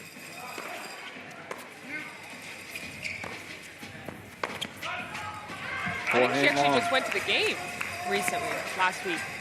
We have been seeing some of these players go to the games, take advantage of the World Cup being here in Atlanta. One of the best parts for these players is that they have salaries that they do here, so they can rely on that money. They know they can afford to go to these World Cup games and then just build on top of it with the prize money tonight. And so I think tonight the ticket will pay for itself for the Team Inferno. Even more, so much motivation for Uswe. Looking for that MVP, looking for her team to win, looking to pay those World Cup tickets. And if Argentina and England win, guess where they will play the semifinal? Where? Right here in Atlanta, Georgia. Sounds like people got to come to the World Cup and to Intense Tennis. Try to bring some of those fans over. Baker goes with that volley down the line, but Benoit's ready. 129-84, 7 minutes remaining. First place is on the line. Inferno can see that spot getting closer and closer.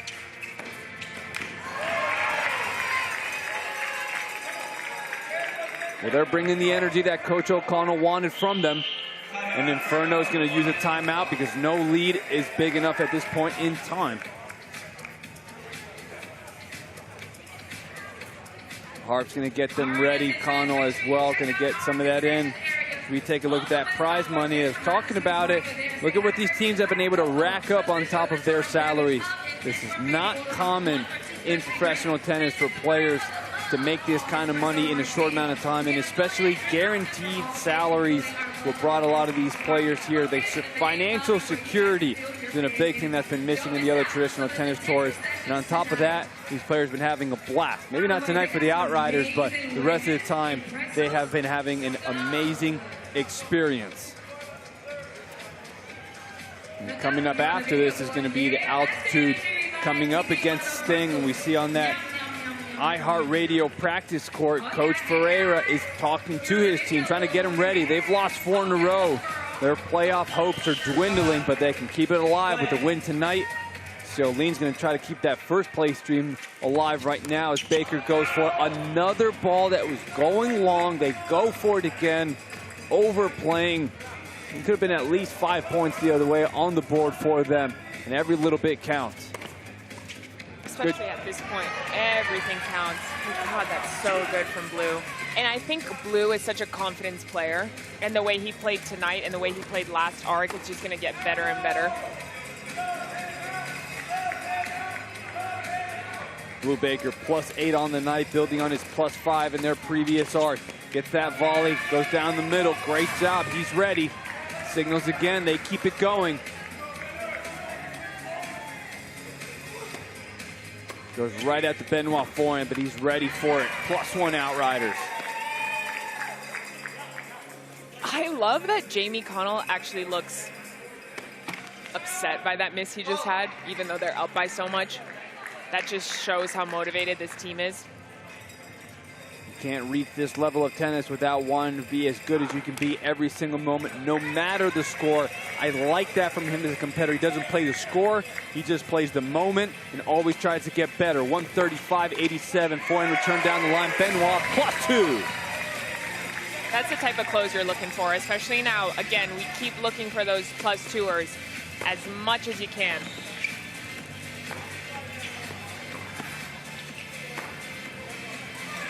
Cross-court rally goes the Outriders' way. Jolene running over there. 5.5 minutes remaining before mixed doubles. Good kick into the forehand, but Connell gets it down. Pushes him all the way out. Angle goes back to him. Down the middle was not covered by Baker. Overhits that forehand.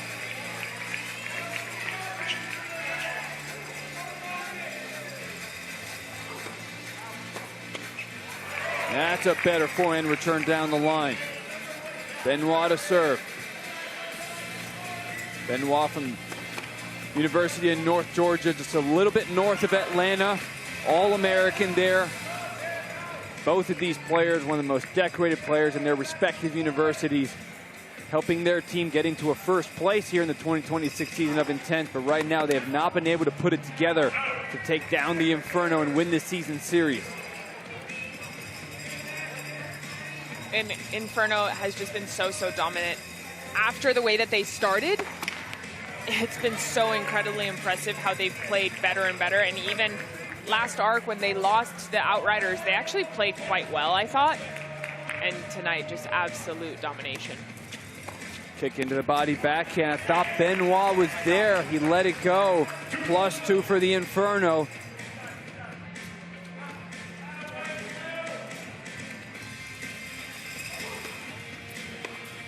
Baker there, gets down to the ground. Connell's going to cover. Good backhand. Way to be ready. That's teamwork. Sure is. Really putting your body on the line. Yeah, Baker just slipping a little bit there, but Connell with the intelligent play to cover over, knowing that they're going to attack him, and Ciolin could not get back in time to defend. Ciolin coming forward, Benoit, both of them at the net. Too low for Connell to get it over. I like that play. I like the sneaking into the net and just rushing your opponents. You got to start just doing anything here. Just throw the kitchen sink. Just do something to change up the rhythm, but how do you change that up?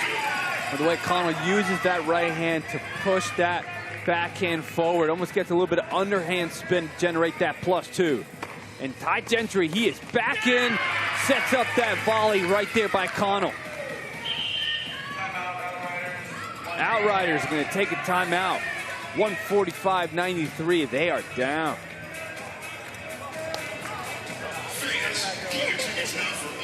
All right. All right, net action, let's go. Make those returns, solid returns. A lot of action from you. Let's do our little thing just to get practice here. When on his serve, I want you coming in serving that lefty serve, especially on that ad court side. So let's do a quick change, okay? Just for fun, but just move. Have fun. Just got nothing to lose. Just go. Just go.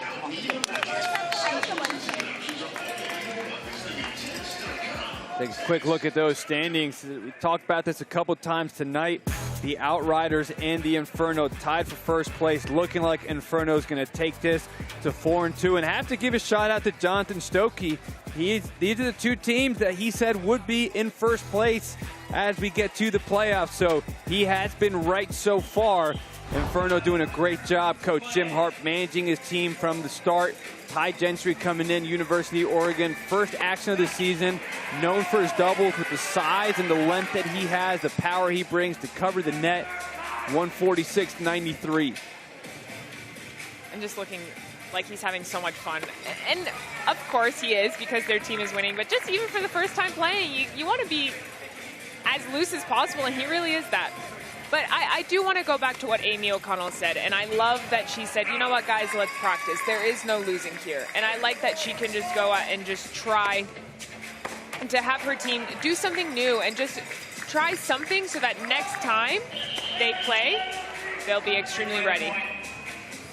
Just replay that point. Got to give the ball keeper a little bit of time to get out of there. So it is server's pace, but you got to keep it safe, too. Zhao Ciolin to serve. 2.5 minutes remaining before mixed doubles. Gentry gets that return down low. That's really difficult when you try to poach and it just clears the net. It's a very awkward volley to hit.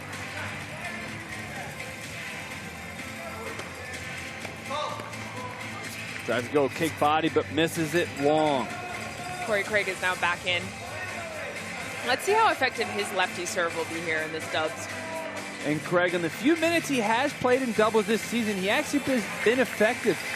It's like Connell. You wouldn't think that their games translate from singles to doubles, but just bringing in that lefty spin on the serve brings a different look, a different spin, and it can create some havoc.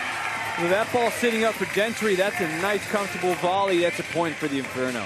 Oh, and another sub.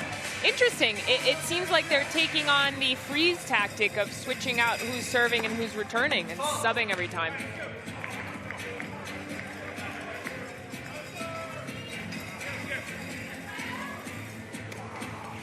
Good kick out wide to Baker, and the post by Benoit, +2.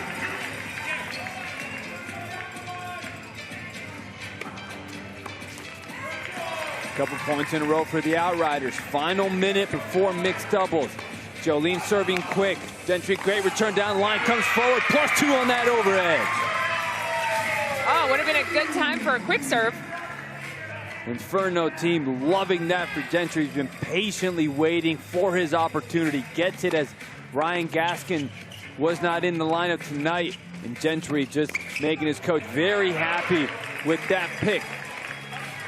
Each team has 4 men and 4 women on each team, but only 3 and 3 are on the active roster for each night. And that's what's very different for coaches. They have to make that choice every single time they come out.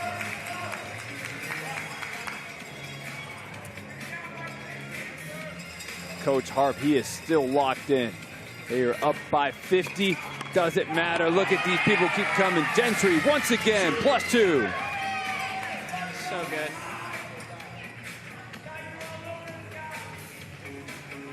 I mean, with that wingspan and that height for both of them, what a team. Big serve by Baker. Oh no. Coach Jim Harp was hit outside of the player's box.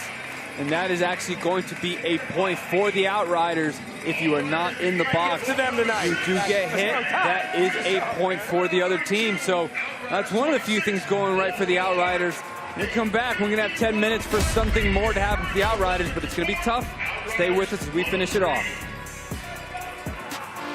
We're here to give a little pep talk to our new generation, to let them know what is tennis about, not only tennis, but also life. Locking in means to me being in the flow state, having the mentality that I want to win this. Tennis is a very mental game. It's about positive self-talk. Talk to yourself the way you talk to your doubles partner. All the negativity that people may tell you, let that be a motivation for you. There's no limitation for you guys. You can achieve everything you want.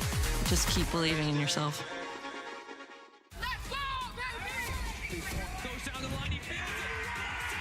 Intense is team tennis that's faster, louder, and with real cash on the line.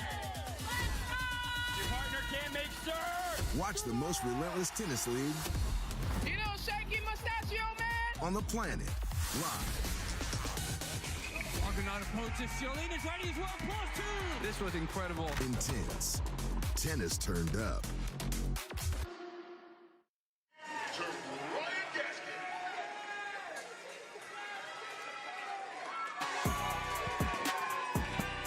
Intense is brought to you by Solaris, founding partner and official focus and education partner of Intense. Welcome back to Atlanta, Georgia, inside Stage 5 at Assembly Yards. The Intense Arena has been going back and forth with the Inferno and the Outriders, but it has been all Inferno tonight. As you can see the points there, 41 points by Ushue.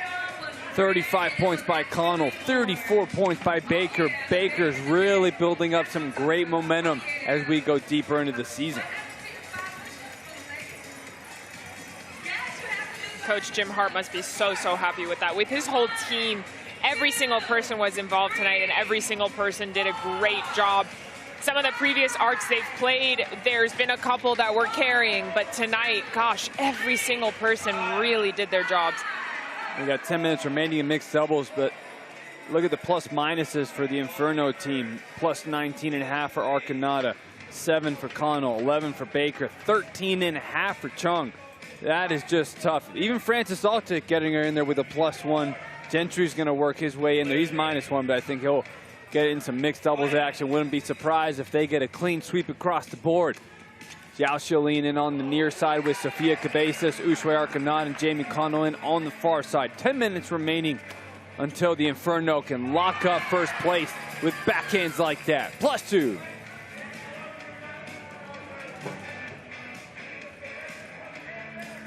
All right, formation. Connell serves it up, goes big off the net, off the line. Xiaolin gets there.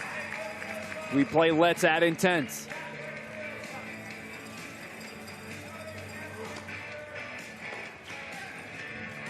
Cabezas trying to use that lob that was so successful the last time these two teams played, couldn't get it to drop.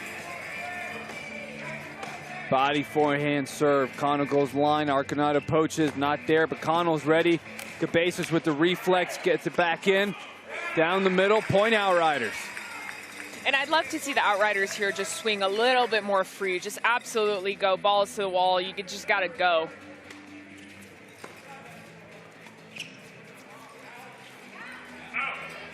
I think Cabezas is just trying to maintain her focus. It's not easy. Did not look ready for that ball. They are down by 54.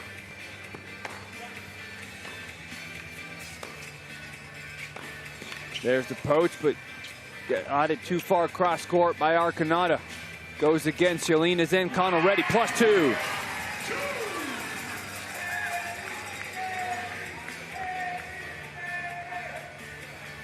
What was your favorite post-match celebration?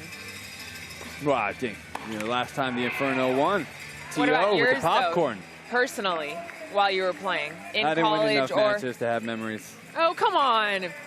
What about college tennis? I was watching my teammates succeed. Ugh. I was too busy playing. Okay, well, you still I was one of the last celebrate. people off the court. Still celebrate after. I was just normal, come on kind of guy and just move on with my day. I was that person where when I won, it was more relief than happiness. I kind of agree with that. I was that way too, actually. Oh, Cabezas is very upset. Frustration from Cabezas. Smacking that ball in the net, understandable. Been a toughest night for the Outriders. Toughest night for any team so far. Definitely the biggest margin of defeat. Inferno up by 60.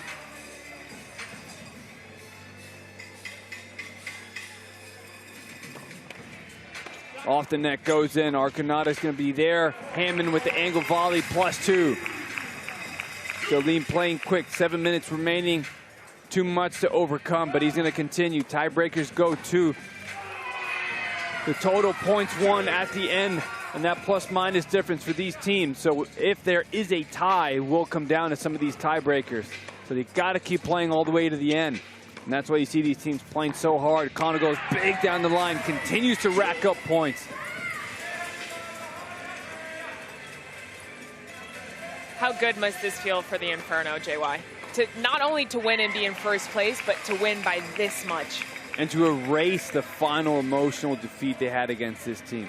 Because now they'll be able to say they barely beat us and then we crushed them. So they're going to be very confident that they won't play this team again unless they make it to the finals. Connell, there he goes one more time. Why did he look angry after that? Was he angry? Yeah, he looks angry. Gentry is in, +2, and that's going to put him in the positive category for the night. All Inferno players doing a great job contributing. 173, 108. Lob to Gentry, but oh, come on, he's going to be there. Look at that move backwards, scissor kick overhead.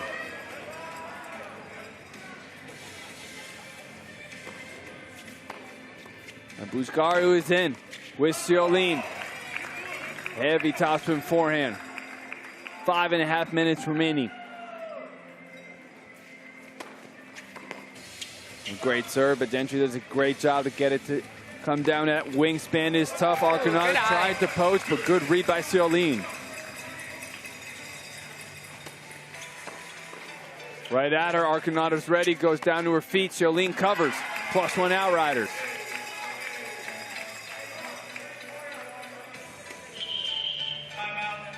Timeout by the Inferno. Classic Jim Harp, calling it right as the toss went up. Why not use your timeouts, right? And just absolutely let this victory drag on. Talk about England. Fran in for Uswe, right? We're going to play for a little bit, and we're going to finish with Blue and Naomi, okay? I don't know exactly what time, but I'll call another timeout and make a double switch, okay? Let's do it. Let's go. Hey, run it up, Fran. Let's go. Run it up. You hear that coaching there, telling him to run it up. He doesn't know what time's left on the clock, but he knew what time was left on the clock the last time these two teams were up against each other. The clock was running down, 20 seconds left when that final point started. And the Inferno were down 2, and they just could not get it together. And the last time they came out.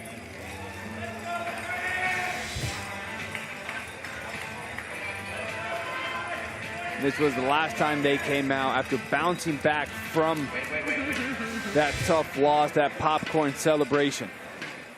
I gotta get me some popcorn.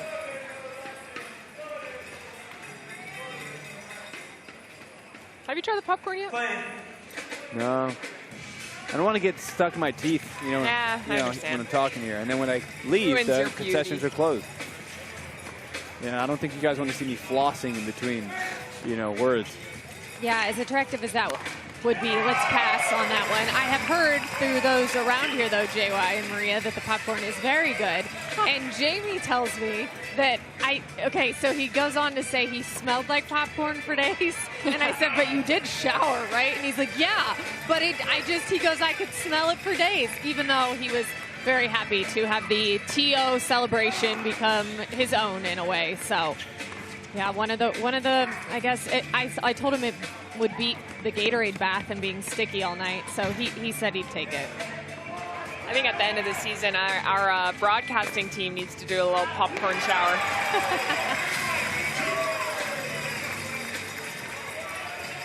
+2 for the Outriders, 175-117. Buzgar going back on the serve, 2 back. Gentry trying to go for that angle volley in with Francis Altic. 175-118. 4 minutes remaining before first place goes officially to the Inferno.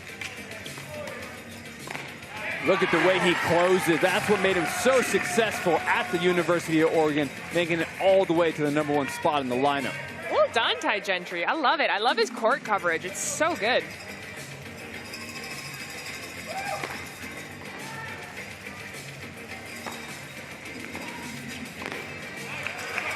Buzgar doing a great job getting it down low. So tough hitting those half volleys. Trying to get it over the net without popping up. That was a good return. Wow. Looking for that poach.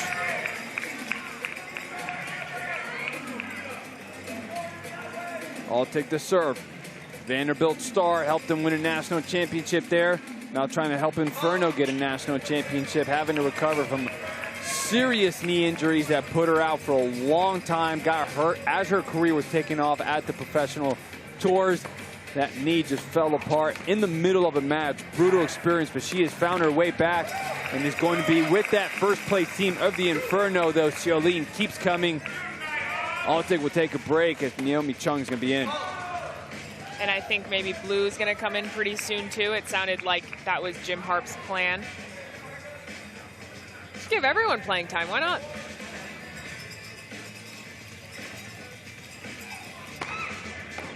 Big serve, a good return. Chong is ready to get it down low. Xiaolin comes in, backhand down the line is long.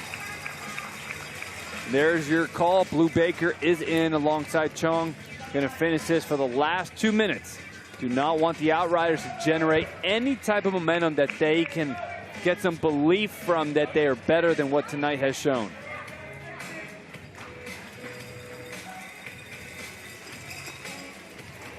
What do you do if you're the Outriders? Cry. How do you bounce back, though? With tissues. After crying. No, I think, look, sometimes when things are so bad, you actually don't talk about it too much. Yeah. As long as it's, you know, which I imagine just understanding these players, getting to know them, they're a bunch of hard workers that want to win. And it's just a bad night. And when you have a team like that, it already works so hard and is focused, you say nothing, you throw it in the back, you never talk about it again, you just keep moving forward. Sometimes just bringing this back up, sometimes it's just not helpful to continue to think about it. The only time you bring it up is if you want to send a message to an undisciplined team. It's true.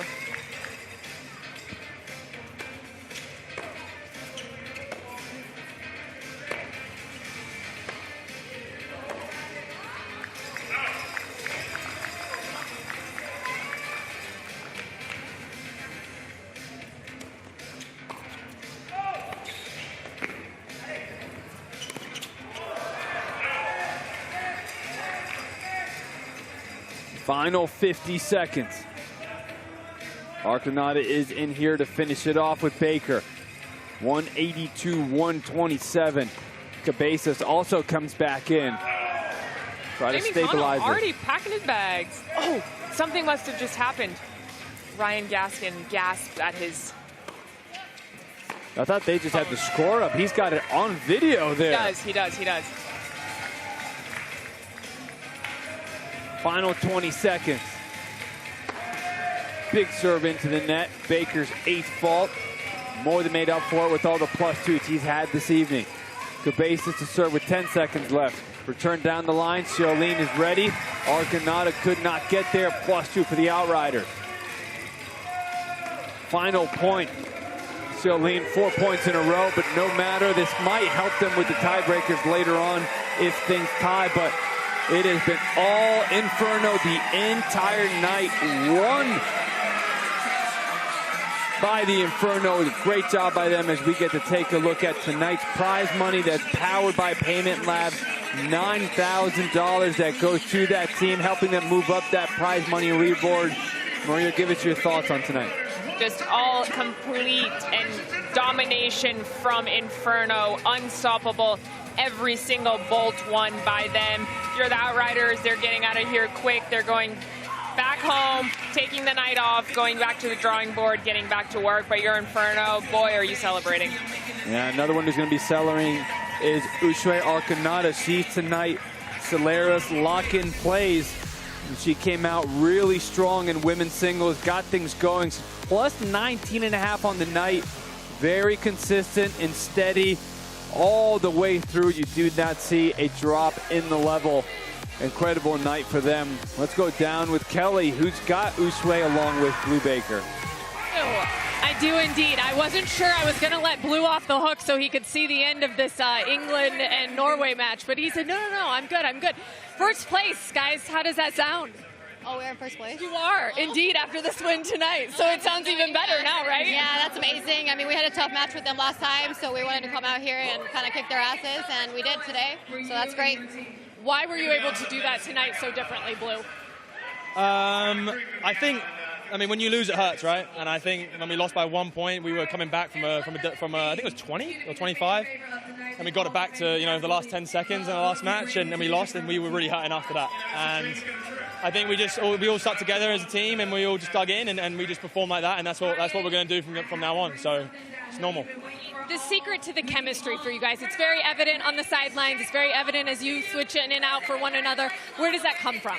I mean, I think it comes from spending a lot of time together, a lot of time on the court, hanging out outside of it, and we just all created a close bond from the first night, pretty much, and yeah, we're a great team together. I just loved how you lit up when Ty got out there tonight. He worked so hard for him to get in for the first time this season. Did that mean a lot to all of you? Yeah, we gave Ryan a good chance, and Ryan did his fair due, and he's great. We love him so much. But again, like you said, this is super hard to get a momentum, right? So if you're not playing, it's tough to keep going. So we gave Ty a chance tonight, and obviously he did fantastic, hit like 4 overheads in a row. So we gave him I gave him. Jim gave him the opportunity, and he took it. So it's great for him. I thought maybe Ryan got the night off for the match. I wasn't sure. He thinks that, but that's not the case. It'd be a very good night if you pulled that up as well. But congratulations to both of you. Thank you so much. I'm praying that England win. Come on, guys.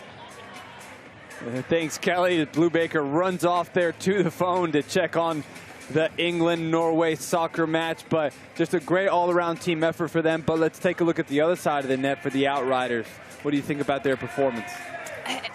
It wasn't great, unfortunately, but also when Inferno is playing that well, it's hard, right? It's a double whammy of your opponents are just playing great, but you're also not having your best day collectively as a team and each person individually on that team. So again, you go back to the drawing board. There's still a lot of tennis to be played. There's still a lot of intense tennis to be played, and they're still a team. They're still in this, so they should still be positive continuing on in this season.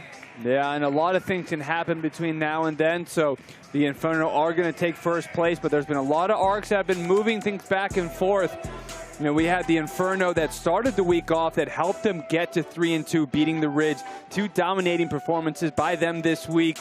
The Rise beating the Sting. That brought the Sting down to second place. The Rips and the Fortune. Rips staying in that playoff picture. The Smash with a dominating performance over the Freeze. They feel like they're the team to beat in this league, but the Inferno have every right to say, we are the best, even though they are 4-2, along with the Freeze that are 4-2. The Sting are going to come out with the altitude. As we look at these standings, only the top 2 teams from each conference will make it on into the playoffs. First place of one conference plays the second place of the other conference. And so a lot's going to be going on the line. Coming up after is going to be the Altitude versus the Sting. So the Altitude have lost 4 in a row. Can they get back in it? They are still in the playoff race if they can win out. And for the Sting, they've been struggling to find their identity. But the Inferno definitely have their identity. They have their momentum building. Blue Baker, back-to-back great performances. And maybe they found a third option there when it comes to doubles and mixed doubles with Ty Dentry. That's going to be a very exciting option for the Inferno. But the stability that Chong and Arcanata have brought, man, that team, no pun intended here, but they are red hot on fire, doing a great job. So they're going to go in and watch that soccer match. For us, we're going to take a very short break, and we're going to come back with the Altitude and Sting. Stay with us. We'll be back for more.